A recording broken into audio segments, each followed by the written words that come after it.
Abductors of Kajuru Emir and Zamfara Provost demand ransom.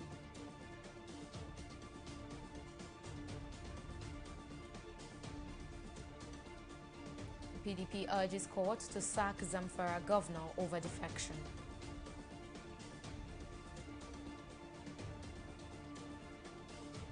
And 49 killed in Niger armed attack.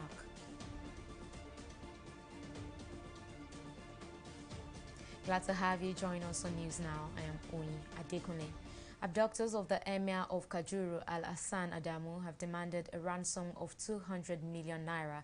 The monarch was abducted by bandits in the early hours of Sunday, along with 13 of his family members, including 2 grandchildren.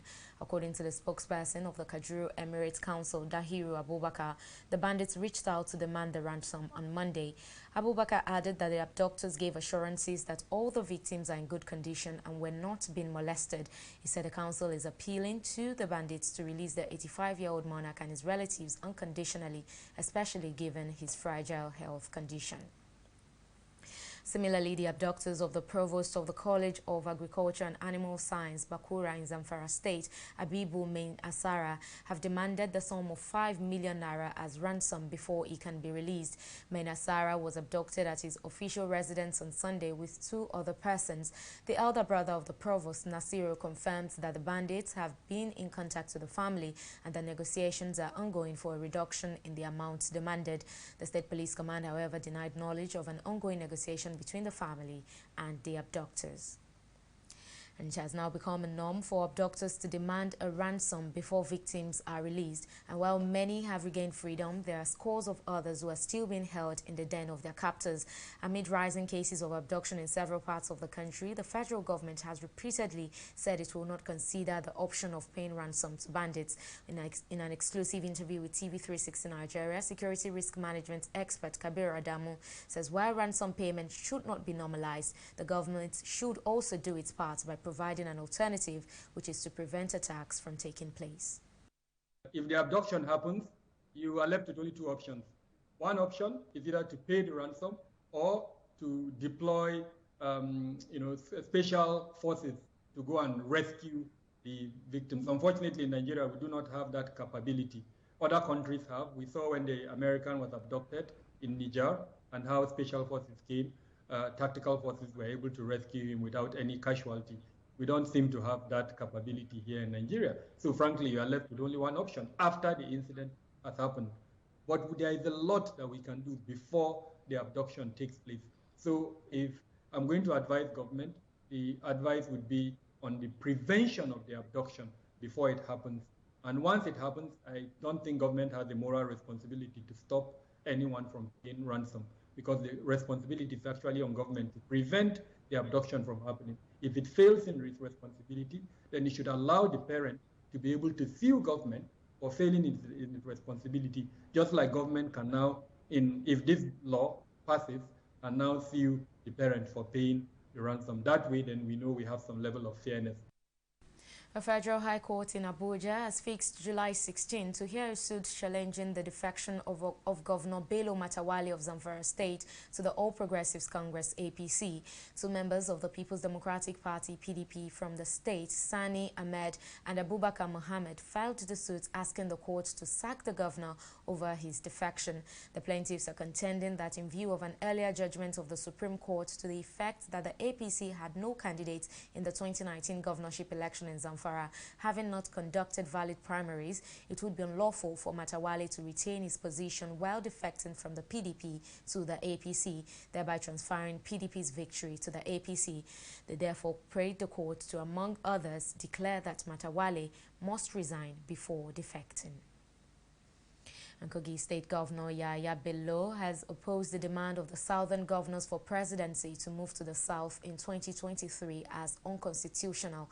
Bello made the remark at the maiden annual Governor YAHAYA Bello Seminar for Politics and Crime Reporters in Abuja.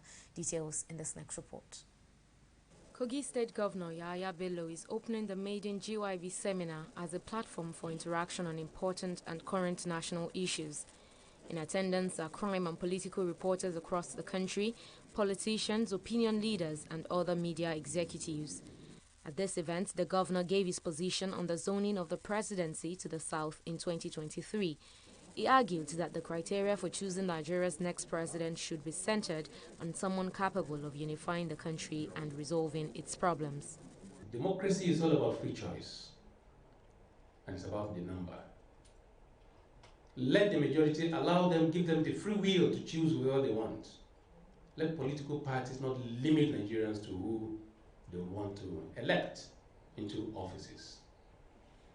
When you look at it, I think it is unconstitutional. Not in our own party constitution, the APC, and it's not there in the Constitution of the Federal Republic of Nigeria, 1999, as amended. We can't be picking and choosing when it suits us. Governor Bello also made the case for community policing, saying the solution to Nigeria's insecurity requires collective efforts. Let everybody be vigilant. We're doing it today in Kogi State without state police, and we're getting it right. A lot of crimes and criminalities that are taking place today are politically motivated.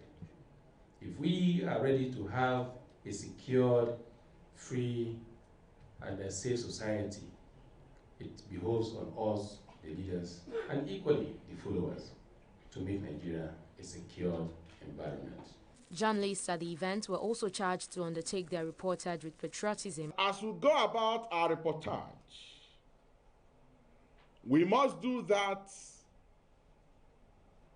with selfless patriotism, which means we must, at all material point in time, place the country in the front burner, which means whatever we do, we must bear in mind that we are reporting Nigeria for Nigeria. Reporting crisis is a different ballgame. Sometimes you don't report everything you see because of the implication. I don't know if you know nowadays some people will think that because they don't like the government in power, they don't also like their country. It's a different thing. The person in power has a tenure. Nigeria is forever, so I believe. So you shouldn't, because you don't like a government in place, now hate your country. Stakeholders at the Governor YAHAYA BELLO seminar also charged Nigerian youths to take more active part in politics to further strengthen the nation's democracy. Onyi Adekunle, TV360, Nigeria. Meanwhile, former Deputy President of the Senate, EKWEREMADU, has advocated the amendment of the 1999 Constitution to reflect a single-term rotational presidency. EKWEREMADU made the call while speaking at the Nigerian Bar Association Ikeja Branch Law Week 2021 with the theme, The Nigeria of Our Dreams, on Monday. The chairman of the Senate Committee on Electoral Reforms and Constitutional Amendment said that he had long advocated for a single presidential term of 5 or 6 years. According to EKWEREMADU, this will help the country circumvent the distractions, manipulations and excesses that come with the quest of a second term of executive offices. And ahead of the local government election slated for July 24, the Lagos State Independent Electoral Commission (LASIEC) has assured Lagosians of credible, free and fair polls. Chairman of the commission, Ayotunde Phillips, gave the assurance at the 2021 Local Government Election Stakeholders Forum. Guest speaker at the event, Adeshola Shoeton, also noted that a free, fair and credible election can be achieved when the process is allowed to play out in an enabling environment. I want to sound a note of warning. And that one is simple. There is no wholesale vote. There is no wholesale vote. For the mere fact that I'm a member of a party doesn't mean I have to vote for that party automatically. Be a party member first. Be active. Don't wait when Honorable so and so comes once in a month that you go and share something there. You have interest. And if you think you are denied, if you think countries are imposed on you, you have the right to vote that candidate out. We do have a problem with ad hoc staff, as some of them are not neutral and some of them are not honest. So they too are going to swear to an oath of neutrality, and anybody who is reported as being disloyal to the oath he has taken will face the law too. It's unfortunate that we've not been able to prosecute anybody for an electoral offense. And that's because the politicians themselves come out and they shield these people. But this time around, the security agencies have been given the assignment to be on the lookout, and anybody caught will be made an example of. Member states of the Economic Community of West African States, ECOWAS, must synergize to effectively stop the heinous activities of human traffickers across the sub-region.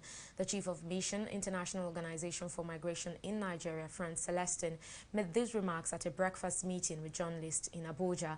According to the IOM chief, about 29,000 Africans, including Nigerians, have arrived on the shores of Europe through the Mediterranean Sea this year, with over 750 migrants said to have died at sea.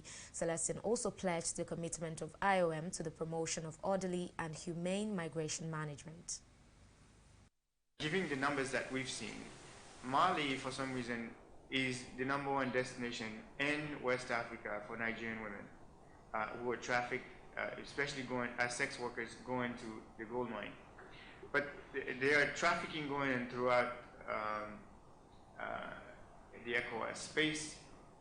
So what is required is a coordinated response by all the member states and what we would call proper guidance by ECOWAS at the right level, so that we can effectively identify these networks and disrupt their criminal activities. And that's very important. It's not going to stop unless the drivers are removed or they're mitigated. And these drivers are hardship, conflict, disasters, and the fact that we have more people, looking for work and a lot of people underemployed. So the combination of unemployment and underemployment will definitely push people forward. We can tell them as much as we want. If they don't find something to keep them in place, they will migrate. We'll take a break here, but still to come, experts say AstraZeneca vaccine is effective against the Delta COVID-19 variant. Details of that and more shortly.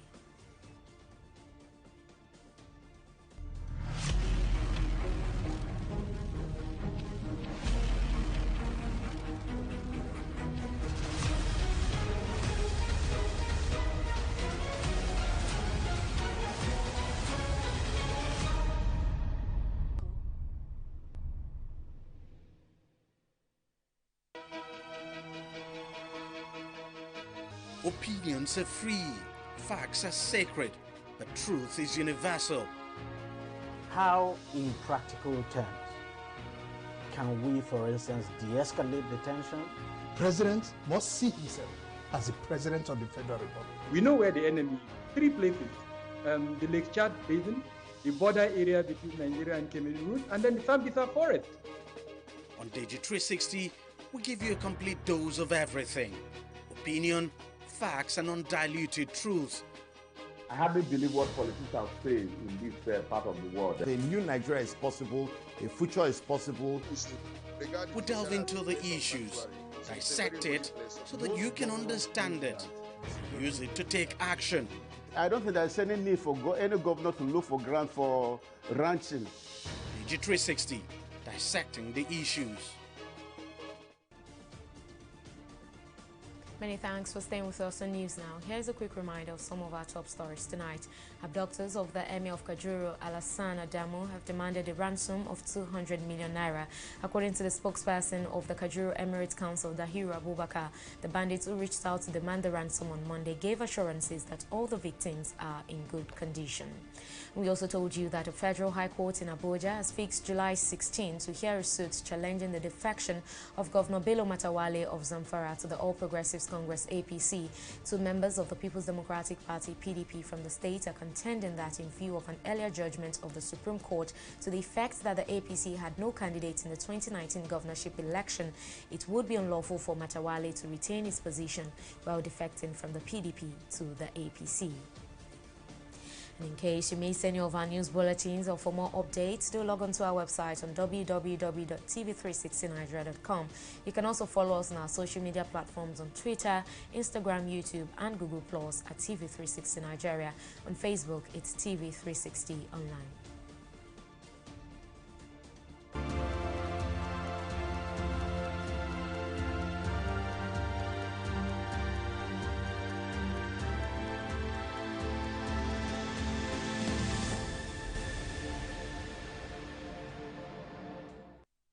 The Nigeria Center for Disease Control (NCDC) says 12 people tested positive for coronavirus on Sunday.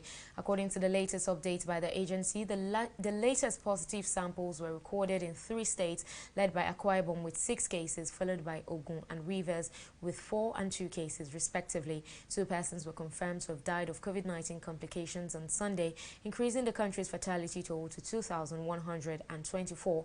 Meanwhile, 8 new recoveries were recorded across the country in the last 24 hours. A total of 168,552 COVID-19 cases have now been confirmed in the country. The Nigerian Medical Association in Kwara State says 2 jabs of the COVID-19 AstraZeneca vaccine are about 92% effective against the Delta variant of the virus. The chairman of the Kwara NMA, Baba Isa, made this known at a news conference organized ahead of the annual general meeting of the association in Ilorin, the state capital. Isa added that Nigerians must re-establish physical distancing and continue to observe preventive measures such as wearing of face masks, use of hand sanitizers, amongst others. The Delta variant of the coronavirus, which has been dominated in some Indian regions and the UK, is highly contagious and more severe than the first strain of the virus and has spread to many countries and was recently detected in Nigeria. Well, we'll take another break here, and when we return, it will be time for business news. Please stay with us.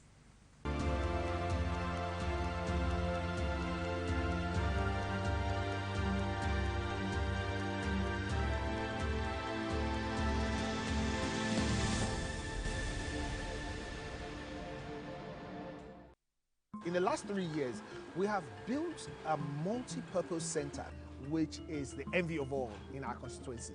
And I can tell you that the people who are living there are already enjoying it. Guy, do you think what this man just said is true? See, I seriously doubt. I'm sure it's one of those their silly lies. Wait, do you know there's a way to find out if this thing he's saying is true or not? This is the Construct app. It gives people like us a sure way to track implementation of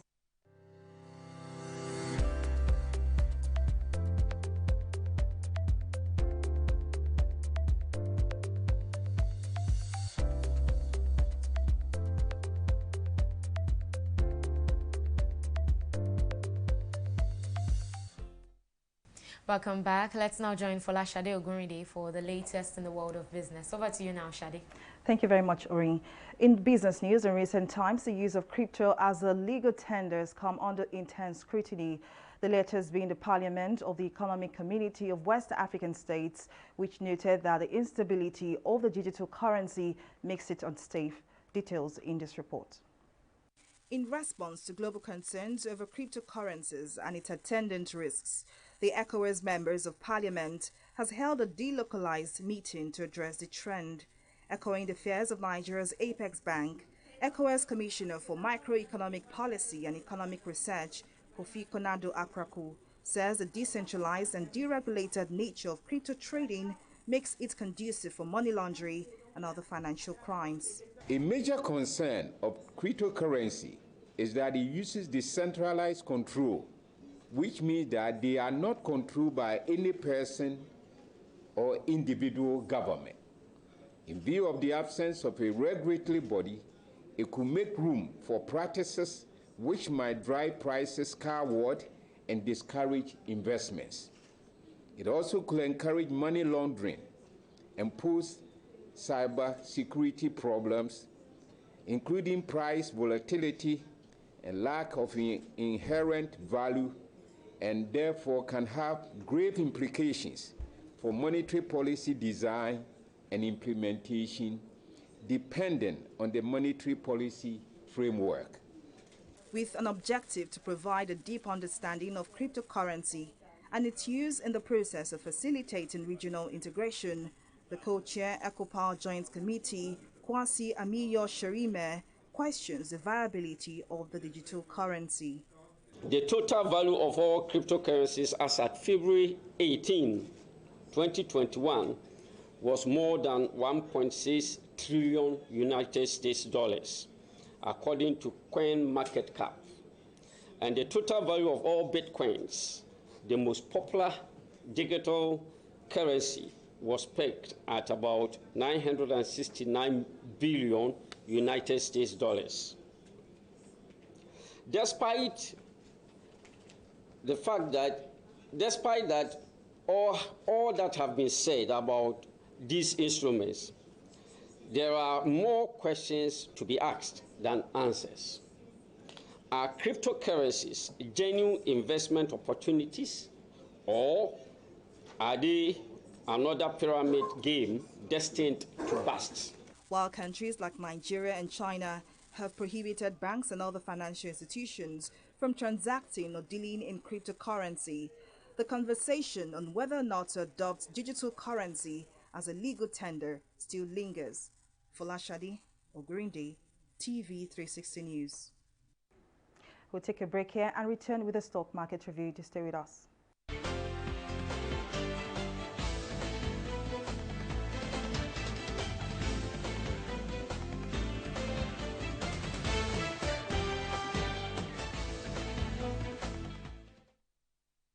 Now, just like the preceding week, equities on the floor of the Nigerian exchange began the week's trading on a negative note as all-share index depreciated by 0.36%, while capitalization still hovers around the 19 trillion naira mark. Now, also, we see that the basis points are 37,857. Now, let's take a look at our market breadth. We can see here that despite the poor outing, market breadth closed positive as Triple G PLC and Regency Assurance PLC led 14 gainers with a combined gain of 18 naira.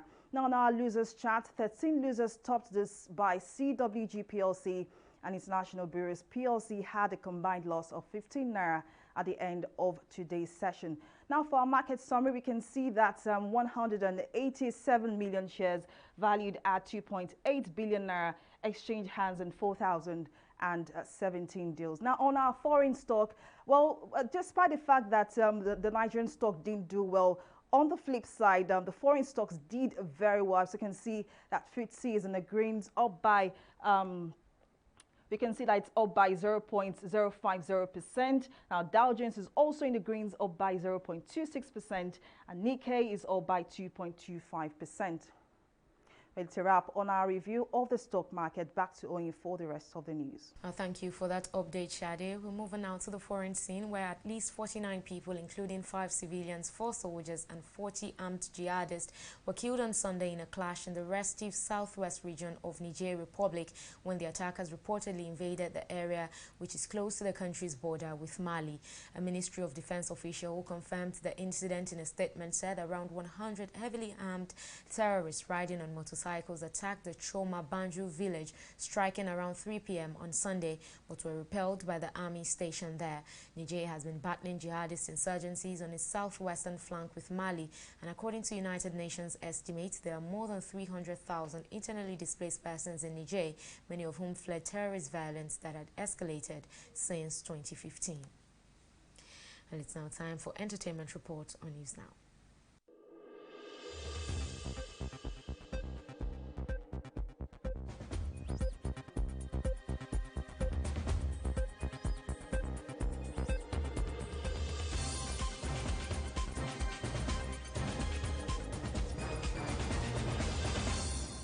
The Nigerian entertainment industry and the nation at large has been thrown into mourning following the death of Olariwaju Fasasi, popularly known as Sound Sultan.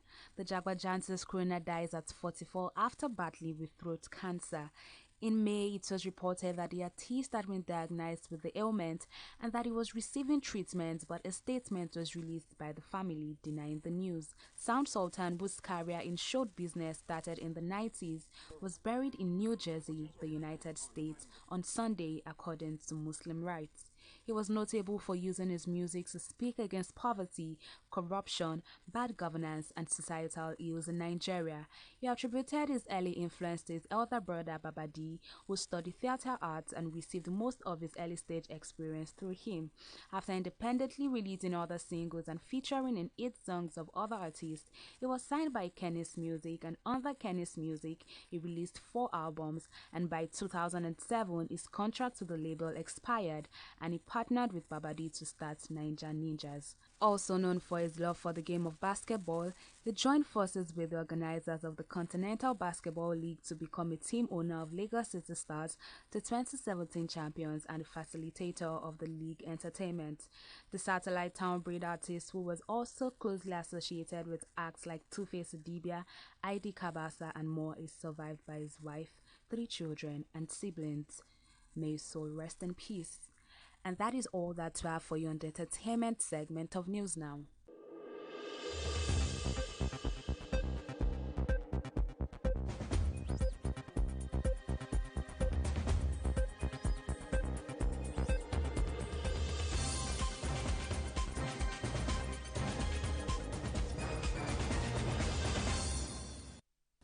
Reigning CAF Women Footballer of the Year, ASISAT OSHOALA, has urged Nigerian girls to focus on their education while exhibiting talents in sports, especially football.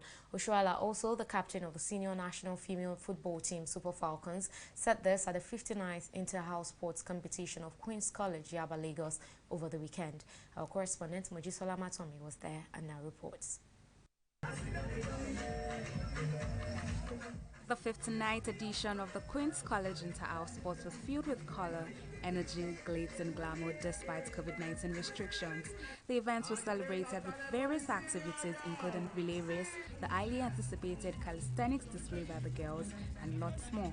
Parents and teachers were again reminded about the importance of encouraging students to participate in sports and activities along with their academics.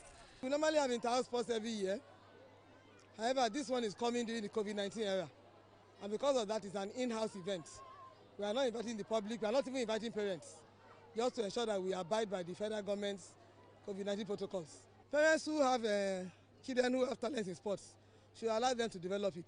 So this applies not only to sport, but whatever talent a child has, whether it's cooking, baking, sewing, fashion designing, whatever potential a child has, let them encourage the child to develop it, along with their education. Encouraging young ladies to participate in sports not only means that they have better prospects in terms of their academic performance, but also in so many countries, your sporting skills pay for your education all the way to a very advanced stage.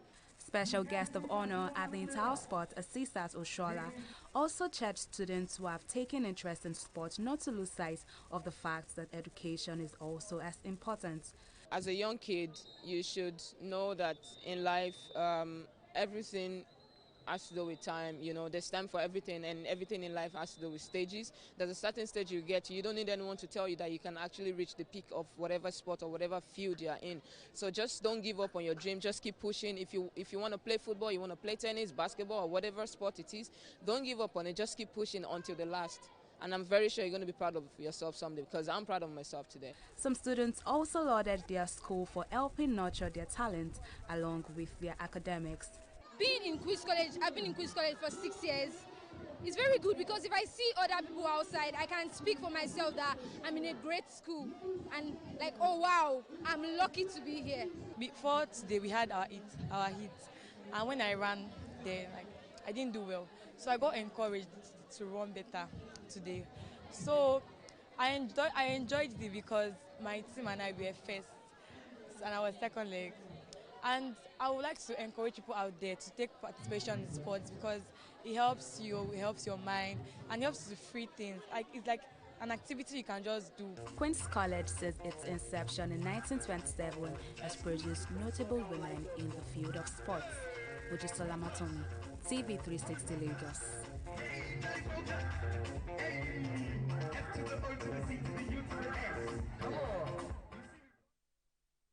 Well, that's the size of our bulletin. Well, thank you for watching. I am Oyi Adekunle. Bye for now.